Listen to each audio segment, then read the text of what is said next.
Friday morning night ಅಮ್ಮನ ಮನೆಗೆ ಹೋಗಿದ್ವಿ. ಸೊ ಅಲ್ಲಿಂದ ತಂದಿರೋ ಗ್ಲಾಸಸ್ ಇದೆಲ್ಲನೂ ಕೂಡ ನಾನು ಯೂಟ್ಯೂಬ್ಗೆ ಬೇಕು ಅಂತೇಳಿ ತೊಗೋಬೇಕು ಅಂತ ಅಂದ್ಕೊಂಡಿದ್ದೆ. ಅಮ್ಮ ನಮ್ಮ ಮನೇಲೇ ಸುಮ್ಮನೆ ಶೋಕೇಸಲ್ಲಿ ವೇಸ್ಟಾಗಿ ಬಿದ್ದಿದೆ, ಸುಮ್ಮನೆ ಯಾಕೆ ದುಡ್ಡು ವೇಸ್ಟ್ ಮಾಡ್ತೀಯಾ ಅಂತ ಹೇಳಿ ಅವರೇ ಕೊಟ್ಟು ಕಳಿಸಿದ್ರು.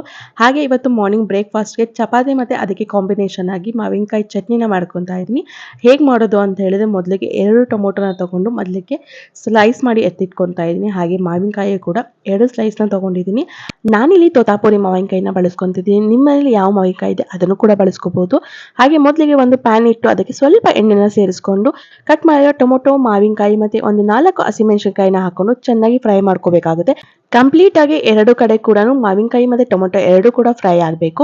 ಹಸಿ ವಾಸನೆ ಹೋಗೋ ತನಕ ನೀವು ಫ್ರೈ ಮಾಡ್ಕೋಬೇಕಾಗುತ್ತೆ. ಅದಾದ್ಮೇಲೆ ಇದನ್ನ ಒಂದು 2 ನಿಮಿಷದಷ್ಟು ಲಿಡ್ನ ಕ್ಲೋಸ್ ಮಾಡಿ ಗ್ಯಾಸ್ನ ಆಫ್ ಮಾಡಿಬಿಟ್ಟು ಹಾಗೆ ಪಕ್ಕದಲ್ಲಿ ಎತ್ತಿಟ್ಕೋಬೇಕಾಗುತ್ತೆ. ಅದಾದ್ಮೇಲೆ ಇದನ್ನ ಒಂದು ಪ್ಲೇಟಿಗೆ ಎಲ್ಲನೂ ಕೂಡ ತಗೊಂಡು ಅದೇ ಪ್ಯಾನಿಗೆ ನಾನಿಲ್ಲಿ ಒಂದು 7 ರಿಂದ 8 ಬೆಳ್ಳುಳ್ಳಿನ ಸುಲಿದು ಫ್ರೈ ಮಾಡ್ಕೊಂಡಿದ್ದೀನಿ. ಅದಾದ್ಮೇಲೆ ಮಿಕ್ಸರ್ ಜಾರ್ಗೆ ಟೊಮೊಟೊ ಸಿಪ್ಪೆನ ತೆಗೆದು ಸೇರಿಸ್ಕೊತಾ ಇದ್ದೀನಿ. ಹಾಗೆ ಮಾವಿನಕಾಯಿ ಕೂಡ ಸಿಪ್ಪೆನ ಇಲ್ದಲೇ ಮಧ್ಯದಷ್ಟು ಒಳ್ಳ ತಗೊಂಡು ಇದಕ್ಕೆ ಸೇರಿಸ್ಕೊಂಡು ಹಾಗೆ ಸ್ವಲ್ಪ ಕೊತ್ತಂಬರಿ, ಹಾಗೆ 1-2 ಈರುಳ್ಳಿ, ಕರಿಬೇವಿನ ಸೊಪ್ಪು, ಅಚ್ಚ ಖಾರದ ಪುಡಿ ಮತ್ತು ಉಪ್ಪನ್ನ ಸೇರಿಸ್ಕೊಂಡು ಫೈನ್ ಆಗಿ ಪೇಸ್ಟ್ ಮಾಡ್ಕೊಂಡು ರುಬ್ಬಿಕೊಂಡೆ ಮಾರ್ನಿಂಗ್ ಬ್ರೇಕ್ಫಾಸ್ಟ್ಗೆ ಕ್ವಿಕ್ ಆಗಿ ಮಾವಿನಕಾಯಿ ಚಟ್ನಿ ರೆಡಿ ಆಗುತ್ತೆ.